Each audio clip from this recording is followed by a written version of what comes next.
Bienvenidos al programa Como en el Aula de cuarto año desde la Secretaría de Cultura, un programa para todos los alumnos de las escuelas primarias de Merlo, en el cual nos destinamos hoy en día para el cuarto año.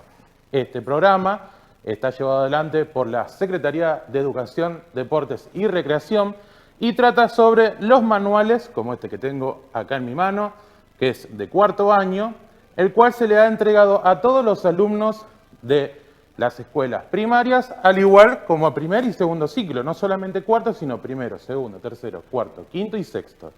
Este programa es una ayuda para continuar con el trabajo que hacen los docentes en las aulas, llevando adelante la educación hacia todos nuestros alumnos del distrito de Merlo. Para eso vamos a ir viendo materia a materia. Como todos los programas tenemos 4. Vamos a empezar con la primera, que es el área de matemáticas, y para esto vamos a llamar al profesor Brian Carrizo. Brian, adelante. Buenas, Mauri, ¿cómo andás? ¿Todo bien, Brian? Todo bien, sí. ¿Qué nos vas a hablar hoy, Brian? Hoy sobre fracciones. Sobre así que vamos a ver un poquito sobre esto. Así que bueno, vamos a empezar, ¿te parece? Dale, vamos. Bueno, primero que nada, ¿qué es una fracción?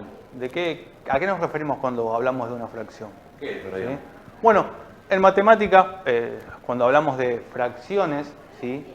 Nos referimos a que vamos a trabajar con números, ¿sí? Que no son enteros, ¿sí? Recordamos que los enteros eran los que usamos para contar, como el 1, 2, 3, 4 y así, incluyendo también a los negativos, menos 1, menos 2, menos 3.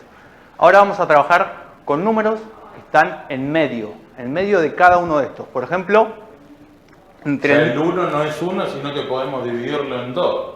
Ahora, claro, vamos a trabajar con números que están entre medio de estos. Por ejemplo, entre el 1 y el 0 tenemos una cantidad de números infinitos, ¿sí? Que serían cada una de estas particiones. O sea que cuando hablamos de fracción, lo que vamos a hacer es fraccionar, dividir, ¿sí? ¿No? A tomar una parte de un entero, de una cantidad entera, ¿sí? Así que, bueno, vamos a ver que ¿cómo lo representamos a estos números fraccionarios o fracciones? Lo vamos a representar con dos números, ¿sí? Que están divididos por una línea, que puede ser oblicua, ¿sí? Como vemos en la parte de la izquierda, o horizontal, ¿sí? Donde el número que está por encima, por arriba, se lo llama numerador, y el que está por abajo, denominador, ¿sí? Bueno. Pero, ¿qué representa estos dos números? Representa que a un entero, ¿sí? Lo vamos a dividir en ¿cuántas partes? Bueno, la cantidad de partes que me va a indicar el denominador, ¿sí? El denominador me va a indicar la cantidad de partes en las que voy a dividir a ese entero, a esa cantidad, ¿sí? Y la parte de arriba nos va a decir la cantidad que vamos a tomar, a la que vamos a tener en cuenta. Por ejemplo, vamos a ver en el ejemplo de la siguiente imagen, dos imágenes, ¿sí? Que vamos a suponer que son pizzas, por decirlo de alguna manera. La hora lo amerita. Bueno, en la parte izquierda, ¿sí? Tenemos una fracción. Si yo tengo esa pizza y la dividimos en 8 pedazos, en 8 partes, porciones iguales, vamos a recordar que las partes tienen que ser iguales, y lo vamos a poner el número, la cantidad de partes en las que lo dividimos, en la parte de abajo, que serían 8, ¿sí? Y las partes que me voy a comer, las voy a poner arriba, las que voy a tomar, las que voy a tener en cuenta, ¿sí? Entonces yo diría que de esta pizza que la dividí en 8 partes, me como 5 pedazos. ¿Y cómo lo represento eso? 5 de 8. ¿Sí? O sea, yo me comí 5 de las 8 partes en las que dividí la pizza. Ahora, si en vez de comerme 5 tenía menos hambre y ahora me comí 4, ¿qué vamos a decir? ¿Cómo lo representamos eso como una fracción? Bueno, que yo me voy a comer 4, ¿sí? Que lo ponemos en el numerador en la parte de arriba, de las 8 partes en las que lo dividí. Pero ahora acá hay algo que podemos notar. Porque yo a la pizza la dividí en 8, ¿sí? Y me comí 4. ¿Y lo que hago con el resto? ¿No? Bueno, podríamos decir que hago con el resto, quedó ahí, pero había otra forma de dividir a esta pizza y comer la misma cantidad. ¿Sí? A esto lo vamos a dejar acá, ahora después vamos a retomar. ¿Sí? Ahora vamos a ver otro ejemplo. Otra forma no, la misma, pero ahora ya no voy a tener un entero, no voy a dividir una pizza o un objeto, sino que yo voy a tener más de un entero. En este caso supongamos que tenemos 2 enteros. Supongamos que tenemos una barra de chocolate, o 2 en este caso. ¿Sí? Y digamos que yo como una barra entera, ¿sí? Sí. Y a la otra no me la como entera. La voy a comer una parte de esa barra.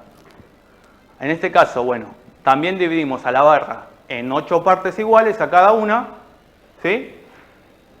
Y a la otra, a la que no me comí entera, voy a comer una parte solamente de esa y voy a comer, ¿cuánto? En este caso, 5 partes más. 5 de esas 8, ¿sí? En las que fue dividida. O sea que en este caso yo tendría que tener abajo, en la parte de abajo, ¿sí? En el denominador, tengo 8, que son las partes en las que yo dividía el entero, a cada uno de esos enteros, y en la parte de arriba, las partes que tomo, ¿sí? Las partes que como, que en este caso serían 3 en total, serían las 8 de la primera barra y 5 de la segunda barra, ¿sí? Que no comí entera. Ahora, hay otra forma de representar esa fracción, ¿sí? Que es la forma en la que se ve a la derecha, que es el 1 y al lado tenemos 5 sobre 8. ¿Sí? ¿Qué quiere decir esto? Esta forma se llama mixta, ¿sí? Porque tenemos un entero y una parte que es una fracción. Bueno, ese 1 representa a que un entero ya tomé, que ya lo comí, ¿no? Y el 5 octavos hace referencia a qué parte de la segunda voy a tomar.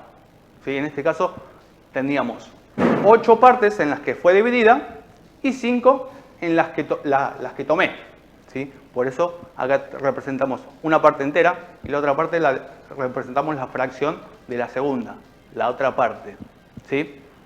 Ahora vamos a ir a otro ejemplo, que es el siguiente. Ahora vamos a volver a la pizza. Volvemos a la pizza un poquito. ¿Te acordás que hace ratito habíamos visto este mismo ejemplo? En donde teníamos la pizza dividida en 8 porciones y yo tomé 4, ¿no? Comí 4 porciones de esa pizza. Ahora, yo podía haber partido esa pizza a la mitad y comer una de esas partes, ¿no? Una de esas 2 partes en las que fue dividida. O sea, ¿qué quiere decir esto?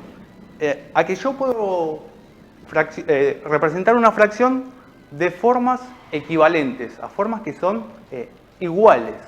¿Sí? ¿Qué quiere decir esto? Que si yo parto las 8 pizzas y tomo 4, parto la pizza en 8 partes y como 4, es lo mismo que decir partir a la pizza a la mitad y comer una de esas partes. ¿Sí? O sea que decimos que 4 octavos es equivalente a decir que un medio. ¿Sí? Estos dos números son equivalentes, son iguales. ¿Sí? ¿Cómo hacemos para llegar a fracciones equivalentes? ¿A fracciones que representan lo mismo? Bueno, lo que hacemos es multiplicar, ¿sí? O dividir a cada uno de los números, ¿sí? Al denominador o al denominador por un mismo valor. Por ejemplo, yo que tenía 4 octavos de pizza, lo divido a ambos números por 2, voy a llegar a un medio. ¿Sí? Y así puedo tener un montón de fracciones con diferentes valores, pero que representan la misma cantidad. ¿Sí? A estos se dice que son fracciones equivalentes. ¿Sí? Fracciones que tienen distintos valores, pero representan lo mismo. ¿Sí? Esto es una de las formas que podemos representarlas. Ahora vamos a ver la siguiente imagen. Otro ejemplo. Por ejemplo, acá tenemos a la misma pizza que ahora la dividí en partes mucho más chiquititos. Ahora en 16. Ahora la parto en 16. Sí, pues somos muchos y bueno, no alcanza para todos. Así que la dividimos en 16. Y la otra en 4. Y la otra en 4. Por ejemplo, si yo de esas 16 me como 4, bueno, podía haber hecho lo mismo, ¿sí? Si divido la pizza en 4 y me como una. ¿Por qué? ¿Cómo podemos saber esto? Bueno, puedo dividir a la primera fracción en 4, a cada valor lo divido por 4 y así obtengo el mismo resultado, una fracción equivalente, ¿sí? De 4 sobre 16 divido a cada valor por 4 y me queda un cuarto. O sea, si yo como 4 de 16 pizzas en las que fue dividida, puedo decir lo mismo que comí una de 4 porciones en las que fue dividida. O sea, puedo decir que comí la misma cantidad diciendo cosas diferentes, por así decirlo, ¿sí? Así que ahora vamos a pasar a la siguiente imagen y vamos a ver otro temita. Va, el mismo temita, pero ahora vamos a sumar. ¿Cómo sumamos fracciones? Bueno, supongamos que ahora seguimos con pizzas. Yo acá tengo, supongamos que yo como 3 partes de las 10 en las que fue dividido, ¿sí? Y vos comés 4 partes de las 10 en las que fue dividida la pizza. ¿Qué cantidad de pizza comimos y qué cantidad queda? Bueno, para sumar fracciones lo que hacemos es, si el denominador, ¿sí? Si el número que está por debajo es el mismo, se mantiene. Ese lo mantenemos y los de arriba los sumamos, ¿sí? ¿Qué quiere decir esto? Que si sumamos los 3 décimos que yo comí y los 4 décimos que vos comiste, vamos a tener que comimos 7 décimos de esa pizza. O sea, de la pizza, ¿sí?, que tenía 10 porciones, entre las dos fracciones, dicen que comimos 7 de 10. De 10. O sea que nos quedarían, en este caso, 3 porciones, ¿sí? Así que, bueno, esa es una forma. Hay que aclarar que si no tenemos el mismo denominador, ¿sí?, si son diferentes, tenemos que hacer otras cositas más, ¿sí? Pero eso lo vamos a ver en la próxima, ¿sí? Así que, bueno, ya vimos qué es una fracción, vimos fracciones equivalentes, vimos cómo sumarlas, ¿sí? Si tenemos el mismo denominador, ¿sí? Así que esto es lo que tenemos en la unidad 5 del libro. Que no es poco, porque es algo que tenemos en el día a día, que tal vez no lo utilizamos, pero ahí está. Como por ejemplo la plata, la comida, como vimos con el ejemplo de la pizza. Plata. Bueno, en la próxima unidad se ve un poquito más sobre esto, agregando otra forma de representar a estos valores, ¿sí? Que ya serían con números decimales, que es otra forma de representar lo mismo. Entonces lo dejamos como sorpresa para el próximo programa, ¿no, Brian? Exactamente. Perfecto, Brian. Muchas gracias, siempre tan clarito. Muchas gracias. Así que esto fue las matemáticas y para dar paso al siguiente bloque, o sea, la próxima materia, vamos a estar llamando al profesor de Ciencias Sociales, que es Mauro Figueredo. Le damos la bienvenida. Mauro, ¿cómo andás? ¿Cómo te va, Mauri? ¿Todo bien? ¿Y qué te pareció las matemáticas que lo viste ahí? Bien, a mí personalmente me cuesta un poquito matemática, pero el compañero lo explicó bastante bien, así que como que se facilita un poco. Bien concreto. Así que bueno, Mauro, ¿qué nos tenés para hoy? Bueno, y vamos a hablar un poco de lo que son los ambientes y los recursos de la provincia. Primero que nada hay que explicar qué es un ambiente, porque a veces es difícil poder comprenderlo y a veces tal vez lo diferenciamos con o lo igualamos con lo que es una naturaleza y demás. Así que hay que tener en cuenta algunas cositas para hablar de ambiente. Muy bien, ¿de qué vamos a hablar cuando hablamos de ambiente? Bueno, tenemos que tener en cuenta que van a ser condiciones naturales, pero van a ser condiciones naturales que van a ser intervenidas por todos nosotros, por las personas. Diariamente, lo hacemos a través del tiempo y demás, así que eso también es muy importante. Ambiente vamos a ver todo el tiempo vamos a ver un montón de diferentes ambientes a lo largo de nuestro país, pero hoy específicamente nos vamos a centrar en lo que es la provincia de Buenos Aires, que es particularmente donde vivimos nosotros. Muy bien, entonces tenemos que tener en cuenta que para hablar de ambiente vamos a hablar de recursos naturales. Estos recursos naturales, como dijimos, van a ser distintos en todo el país y vamos a tener recursos naturales que van a ser renovables, otros no renovables, y son los que vamos a utilizar los humanos para satisfacer nuestras necesidades. Así que eso es muy importante. Para la producción, para poder vivir y desarrollar, como dijimos, todo lo que es nuestra vida. Muy bien, pero hay que tener en cuenta y hay que saber cómo se van a construir estos ambientes. Tenemos que tener en cuenta que estos ambientes se van a construir no solamente con un espacio natural, sino que también lo vamos a construir con nuestras acciones, las acciones de los seres humanos. Es decir, que a medida que las personas utilizan estos recursos, transforman la naturaleza y van a construir estos diferentes ambientes que vamos a ver en el día de hoy. ¿Estos ambientes siempre iban a estar de la misma manera? Claramente no.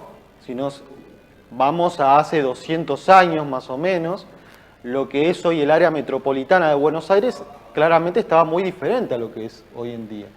Hoy vamos a ver, por ejemplo, grandes edificios, vamos a ver distintas construcciones, rutas, que tal vez hace 200, 300 o 400 años no estaban. Así que también eso es muy importante para saberlo. Y acá tenemos una imagen muy importante que es de la explotación forestal. En la filmina anterior, por favor.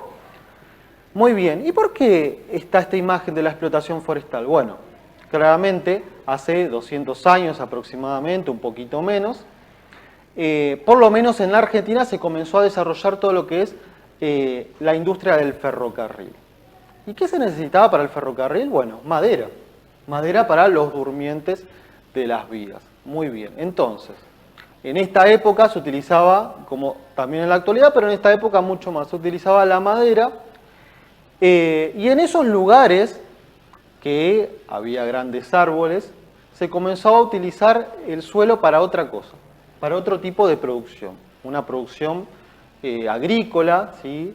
Sembrando distintos elementos, o una producción también ganadera, con la cría de ganado, vacuno. Hasta se podían crear pueblos y todas esas cosas también. Así es, y así es como se fueron desarrollando los pequeños pueblos, que hoy en día, bueno, claramente fueron creciendo. Por eso te comento de que esto va cambiando a través de los años. Claro, el progreso va dando de que ciertos lugares sean, como vos decís, deforestados o ocupados por la civilización humana. Claramente, muy bien. Y como te decía, si nosotros, por ejemplo, vemos un espacio como el campo, nosotros decimos, bueno, es un espacio natural, claramente. Pero si yo te pregunto, ¿no? Un gran campo, ¿será también un ambiente? ¿Será un lugar que está intervenido por el hombre? Claramente sí. Es una buena pregunta y esto hay que aclararlo, está muy bueno aclararlo porque muchas veces confundimos esto, que el campo es un espacio totalmente natural. Y no es así, sino que está intervenido constantemente por el hombre porque necesitamos acceso a esos lugares, necesitamos rutas, necesitamos caminos. Entonces, eso tenemos que decir que también es un ambiente. ¿Y tenemos diferentes ambientes en lo que es la provincia de Buenos Aires? Tenemos varios ambientes. Aunque, claramente, podemos decir, bueno, la provincia de Buenos Aires es prácticamente toda igual, pero va a tener algunos cambios. Y lo vamos a ver muy bien en este mapita, que casi toda la provincia, todo lo que está marcado en color amarillo, van a ser los pastizales pampeanos. Y además no nos olvidemos que cuando mostraste en la clase pasada los mapas físicos, habían diferentes relieves. Había diferentes relieves y los colores también nos van a demostrar mucho. Nos van a demostrar lo que son los diferentes relieves. Acá vamos a tener también lo que es parte de las sierras, lo que son parte de la costa bonaerense. Tenemos también una zona más fría, una zona más húmeda que es el delta, y que ahora lo vamos a comenzar a desarrollar en las filminas siguientes. El mapa está buenísimo para demostrar los diferentes ambientes que vamos a tener en la provincia. Como dije, tenemos el pastizal pampeano, tenemos el espinal del sur, tenemos las dunas de toda la costa bonaerense, el delta y demás. Para comenzar a hablar del pastizal pampeano, tenemos que decir que es el área que más conocemos. Cuando nosotros decimos llanura pampeana, es lo que se nos viene a la mente, el pastizal pampeano. Es un lugar que va a tener un clima templado, un clima húmedo, y esto va a ser muy propicio para llevar a cabo la producción. ¿Producción de qué tipo? Bueno, principalmente la agrícola. Nosotros sabemos que en esta zona principalmente se va a sembrar soja, maíz, girasol y demás, pero principalmente va a ser la soja. Va a ser un suelo muy fértil y esto gracias al clima. Dijimos que tenemos un clima templado y un clima húmedo. Vamos a tener numerosos ríos, arroyos y los pastos van a ser principalmente tiernos y verdes. ¿Cómo va a ser todo este espacio? Bueno, este espacio en su mayoría va a ser plano, pero va a tener algunas ondulaciones, que por ahí las vamos a ver si vamos viajando por la ruta. Ahí vamos a ver pequeñas pendientes y pequeñas ondulaciones a través del camino, pero no es muy usual. Ahora, si queremos hablar de otro tipo de ambientes, que es la próxima filmina, vamos a ver una imagen un poquito diferente. Está más seca. Un poquito más seca, vamos a ver árboles diferentes, vamos a ver otro tipo de pastos, porque no son los pastos que vimos en la filmina anterior, y acá vamos a estar hablando del Espinal del Sur. Claramente se ve un clima más seco, va a haber una explotación forestal más grande, de acá se utiliza la madera para muchos artefactos, y también es una zona que se utiliza para agricultura y ganadería, pero no como la zona que vimos anteriormente. Así que eso hay que destacarlo. Si pasamos a la filmina siguiente, vamos a ver un lugar totalmente diferente, ¿sí? Que va a abarcar casi todo lo que es la provincia también, y es la cuenca del río Salado. También vamos a tener un clima templado y húmedo, y como dije anteriormente, abarca casi toda la provincia, y esto trae ventajas y desventajas. ¿Por qué las ventajas? Bueno, principalmente porque hay numerosos ríos, lagunas, numerosos cuerpos de agua, y esto va a facilitar la producción. Va a ser muy bueno para la producción ganadera por un lado, porque los animales pueden beber el agua, y por otro lado para la producción agrícola. ¿Por qué? Porque se puede sembrar de una mejor manera. Muy bien. ¿Cuál va a ser la desventaja? Bueno, que son zonas muy inundables. Por eso el hombre tuvo que intervenir esta zona para poder evitar esas inundaciones, creando canales.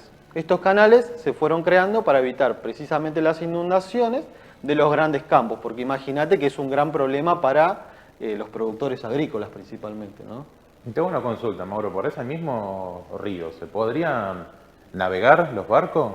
Y es un poco difícil. Es un poco difícil porque son ríos pequeños. No tienen mucha profundidad. No hay mucha profundidad, claramente. Son prácticamente alimentados por la lluvia.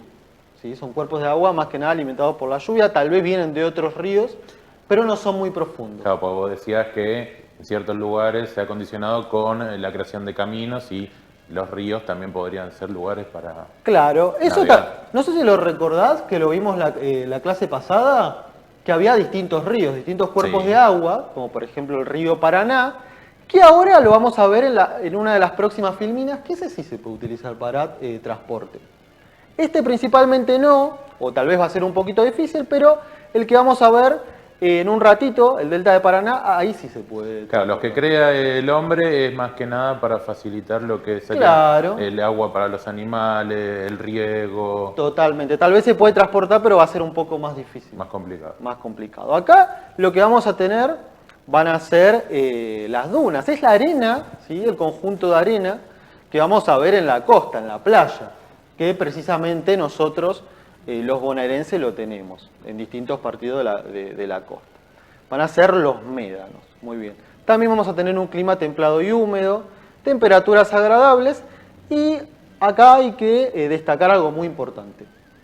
No como en los otros ambientes que se utilizaba para la explotación agrícola o ganadera, acá principalmente va a ser otro tipo de explotación, otro tipo de producción económica, que va a ser el turismo. Sabemos que esta zona en verano abarca la llegada de un montón de personas que van a veranear. Muy bien, entonces también es muy importante eso.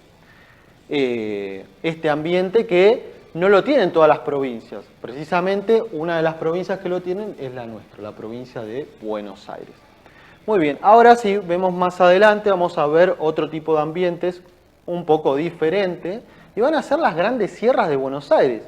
Si yo te comentaba recién que prácticamente toda la provincia va a ser una provincia plana y con pequeñas ondulaciones. Bueno, acá claramente vemos que no, vemos grandes ondulaciones. Vamos a ver grandes sierras, que van a ser las sierras de Tandil y de Ventaña. Estas sierras podemos decir que tienen miles y miles de años. Son una de las más antiguas de todo nuestro país, de la Argentina. Y acá también se va a dar algún tipo de producción, una producción agrícola, ganadera, pero en menor medida. Lo que va a prevalecer en este lugar van a ser la explotación minera. Se van a utilizar muchos minerales de las montañas, de estas sierras que estamos viendo acá, y también el turismo es de gran importancia para este lugar. Así que eso es para destacar. Y si vemos un poquito más adelante, te voy a explicar lo que hablábamos recién, que va a ser el delta del Paraná. Como vemos ahí muy claramente en la imagen, este lugar es para transporte. El Paraná es uno de los ríos principales de Argentina que va a desembocar en el río de la Plata. Y acá vamos a ver que acá se forma un ambiente también un poquito también beneficioso para algunas cosas y perjudiciales para otras. Como vamos a ver acá, tenemos una gran zona turística que está en expansión, a través de los años fue creciendo. Tenemos plantaciones de árboles frutales y este ambiente también se va a conformar por diferentes islas. Islas que se van formando por los sedimentos. ¿Qué son estos sedimentos? Bueno, son elementos que va transportando el río. Gracias a esto se van formando pequeñas islas y, como dijimos, esto va a ayudar al turismo principalmente porque en esta época va mucha gente, más que nada en verano, a veranear a estos lugares. Así que fíjate todos los ambientes que te mostré en una sola provincia. No, eso queda claro de que nuestro país y nuestra provincia es muy rica en lo que es sus ambientes. Podemos encontrar de todo, podemos encontrar. En lo que es ambientes, en lo que es recursos naturales, y además está bueno destacar cómo el hombre va participando en la construcción de estos ambientes. Así que bueno, espero que haya quedado clarito, y es muy interesante de ver más que nada las imágenes que se expresan claramente. Además de ver, ir a conocer. Totalmente. Bueno, Mauro, muchas gracias, siempre muy clarito. Muy bien. Y bueno, para vos que estás ahí viéndonos, no te vayas, ahora nos vamos a un pequeño corte y continuamos en Como en el Aula.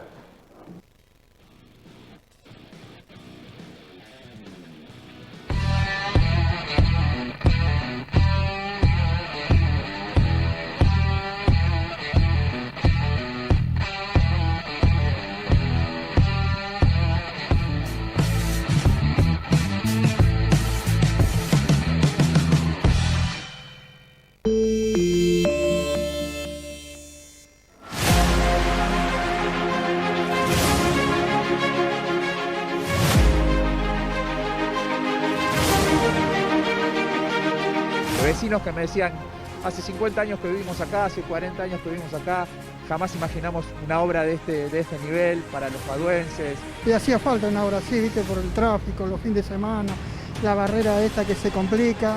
Es muy importante por el movimiento comercial principalmente, mucha más rapidez, mucho menos accidentes. Gente cómo trabaja, las máquinas, es una maravilla. No lo pensamos, esto lleva 2 o 3 meses, ya está hecho un puente. Fabuloso. La verdad que es una cosa nunca vista. Es interesante, muy importante y muy importante para el lugar. Va a permitir frecuentar más los trenes, que la gente viaje mejor. Esto es una cosa de suma importancia, aparte para unir los dos lados del barrio. La verdad que es un espectáculo lo que están haciendo.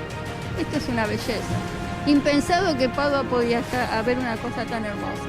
Está terminando la colocación de este puente modular que lo construimos para poder darle posibilidad al sistema ferroviario mayor cantidad de servicios, menor índice de siniestralidad, mayor seguridad y de esta manera poder tener mejores servicios para cada usuario y cada usuaria de tren.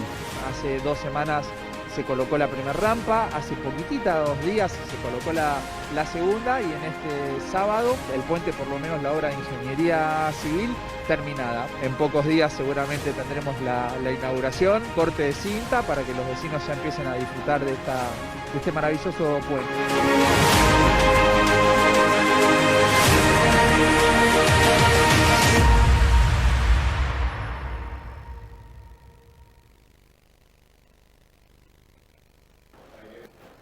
Bueno, volvimos otra vez al programa Como en el Aula. Gracias por seguir viéndonos. Y vamos a dar paso al área de prácticas del lenguaje, a cargo de Gaby Mota, que le vamos a recibir. Bienvenida, Hola, Gaby. ¿qué tal? Hola. ¿Todo bien? Bien, todo bien. Bueno, Gaby, ¿qué nos tenés para hoy? Bueno, hoy les voy a leer una historia, una narración. Permiso. Se llama Ratón de ciudad y ratón de campo. Y dice así. Ratón de ciudad salió a pasear. Había comido mucho y arrastraba la panza por el suelo. Caminó despacio hasta llegar a las afueras de la ciudad. Tomó por la ruta sin darse cuenta. Caminó mucho rato, tanto que empezó a sentir hambre nuevamente. Entonces se dio cuenta de que era demasiado tarde para volver y fue por el camino de tierra, con la esperanza de encontrar un lugar seguro para dormir y algo para comer. Mientras tanto, en el otro extremo del camino, Ratón de campo llegaba a su cueva. Era pequeña, pero le alcanzaba para sentirse cómodo. Había pasado toda la tarde recolectando alimentos y volvía bien surtido. Cuando llegó, se sentó en la mecedora con su tesoro más preciado, el tarro de miel. De pronto recordó que esa noche había luna llena y no quería perderse esa maravilla de queso gigante colgando desde el cielo. Salió de la cueva. Caminaba con la vista clavada en el cielo, esperando que la luna saliera. Ocupados, como estaban los dos ratones mirando hacia arriba, se acercaban sin darse cuenta, hasta que chocaron. Primero el susto, después se presentaron. Ratón de ciudad le contó sus penurias a Ratón de campo, quien conmovido lo invitó a su casa para comer y pasar la noche. Ratón de ciudad no hacía más que hablar sobre el lugar donde vivía, los manjares que comía, la enorme casa donde habitaba, las mantas de lana suave y bla, bla, bla. Cuando llegaron, Ratón de ciudad comió toda la sopa que quedaba y toda la miel del tarro. Después se acostó a dormir en la única cama que había. Ratón de campo se acomodó en la mecedora y allí pasó la noche.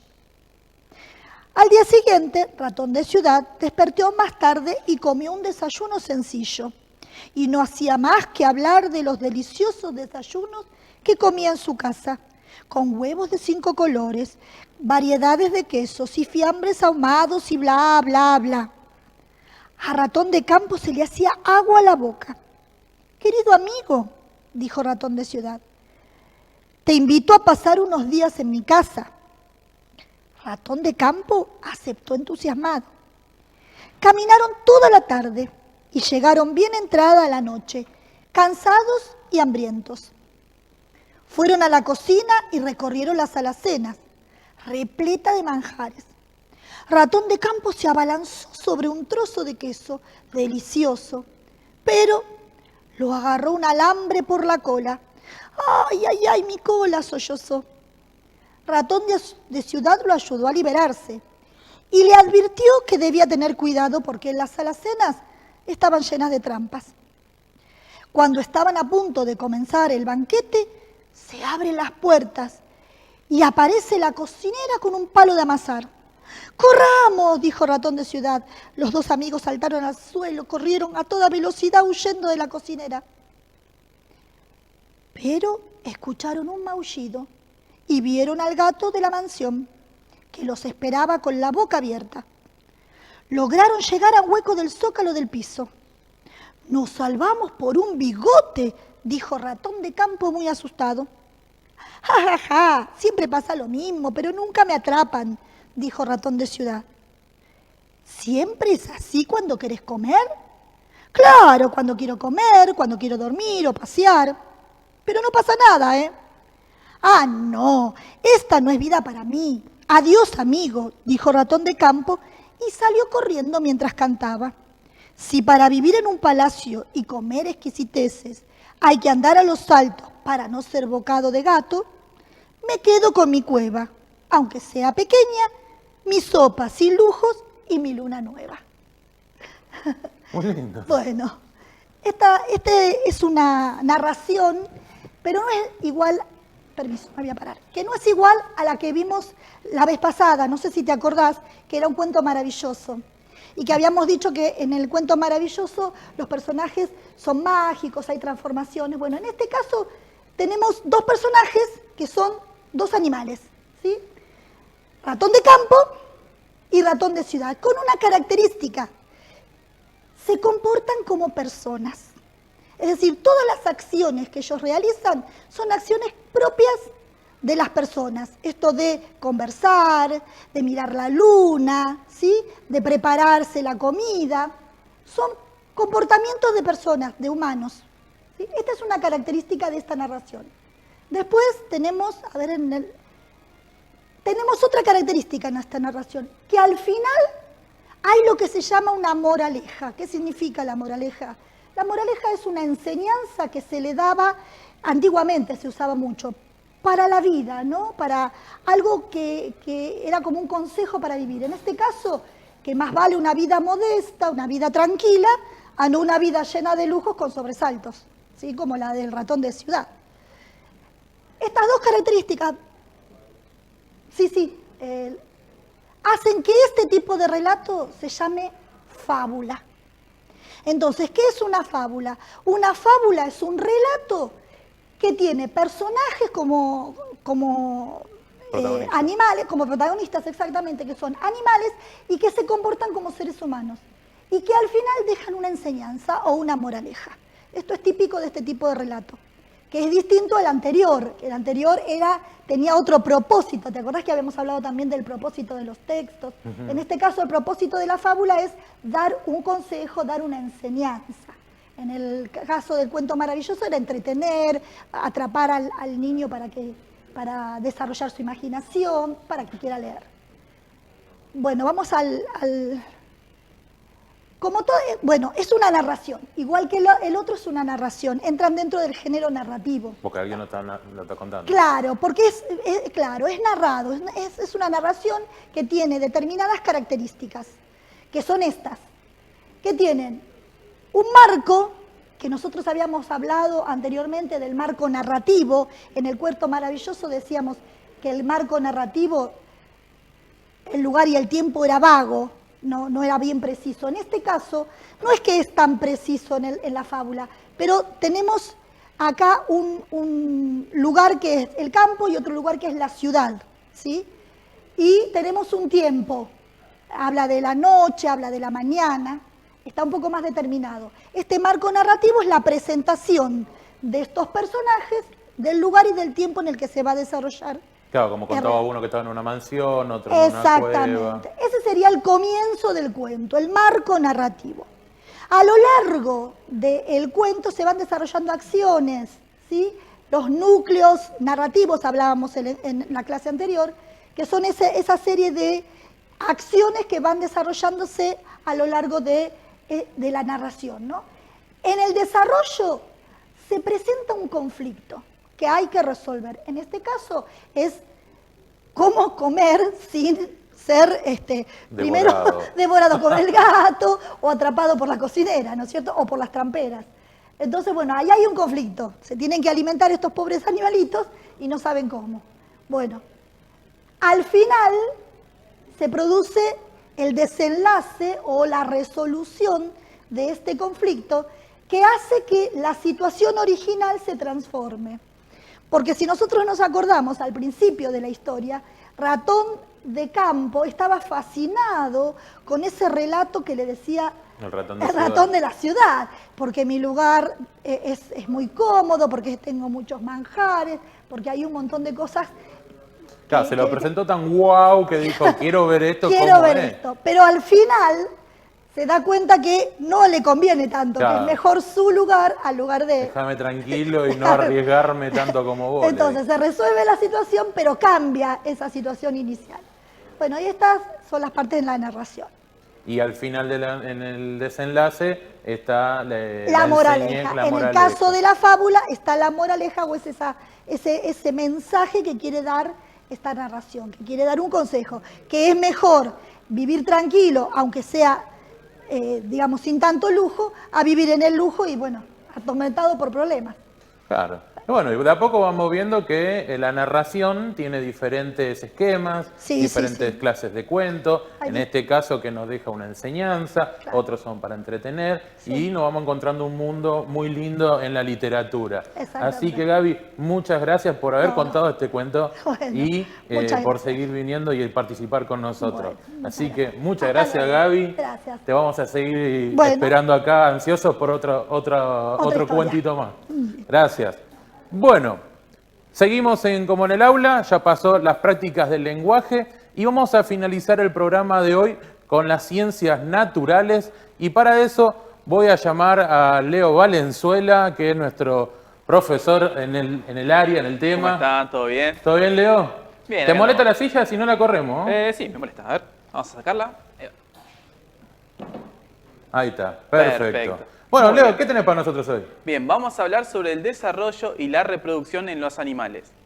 Porque como ya vimos en capítulos anteriores, el desarrollo se va llevando de a poco, ¿sí? Es paulatino.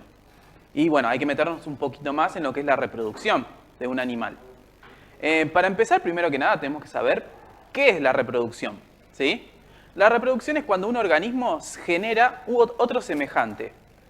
Esto no necesariamente es que un organismo, cuando ya nazca, ya sale igual a los padres, ¿sí? A eso se refiere con semejante, sino que un organismo tenga en el lapso, cuando llega a su adultez, sea parecido a los padres. A eso se refiere, ¿sí? Con la semejanza.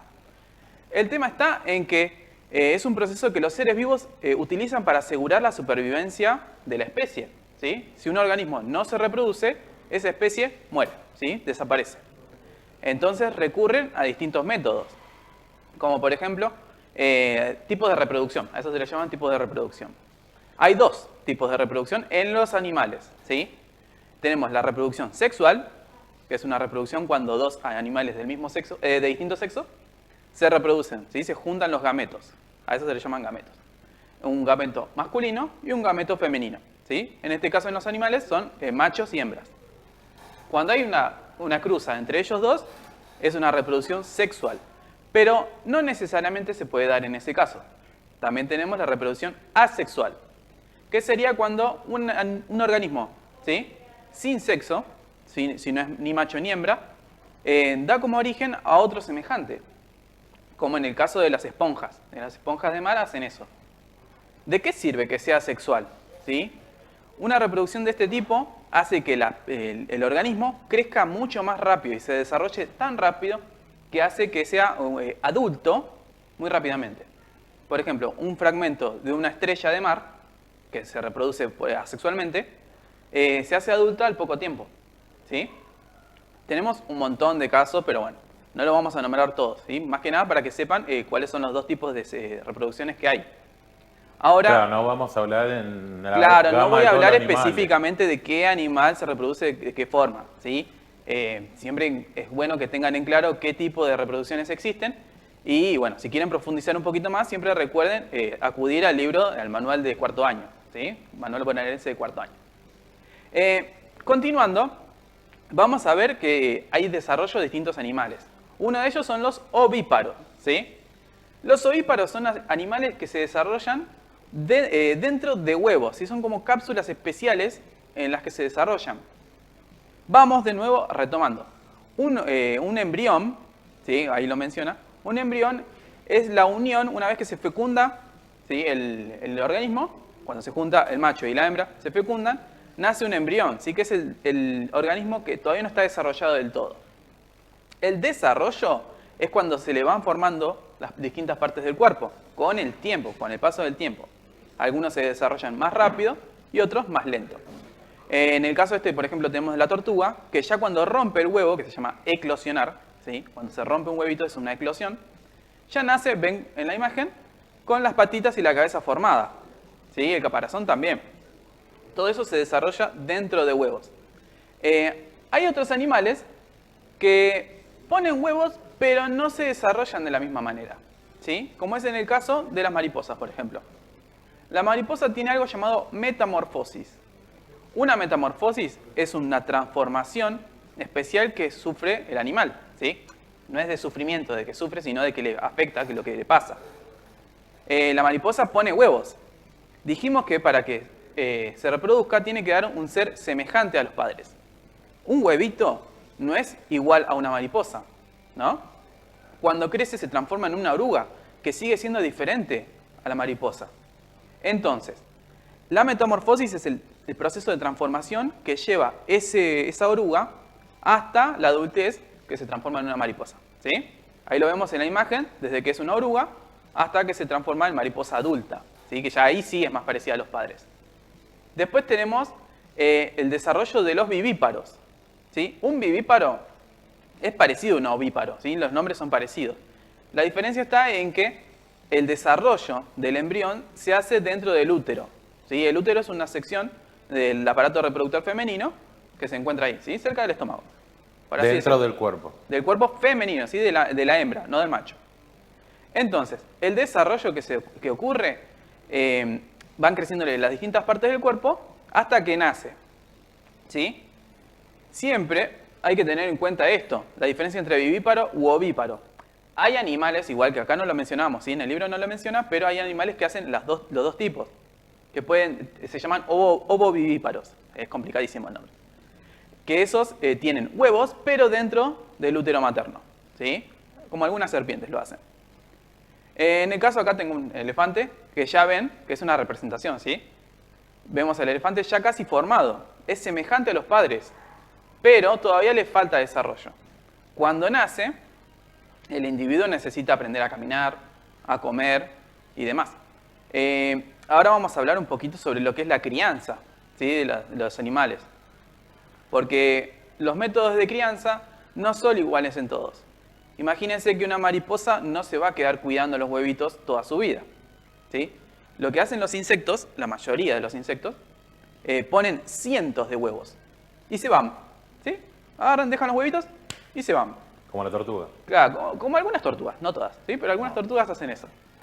En el caso de que se vayan, ¿cómo hace la especie para mantenerse viva? ¿Sí? Porque imagínense que un escarabajo pone cientos de huevos y se va. ¿Cómo hace para mantenerse viva? Porque cuando nacen los escarabajitos chiquititos, que no son escarabajos sino son orugas, ¿cómo hacen para mantenerse vivos? La supervivencia en este mecanismo que utilizan es poner una gran cantidad de huevos, ¿sí? Y mantienen la supervivencia de la especie basada en el número, ¿sí? Por ejemplo, si ponen 2 huevitos, es poco probable que viva la especie. ¿Por qué? Porque ya nacen muy débiles, no están desarrollados como adultos. Pasa un tiempo hasta que sean escarabajos adultos. Entonces, la supervivencia se basa en el número. Al haber tanta cantidad de huevos, muchos van a morir, otros no.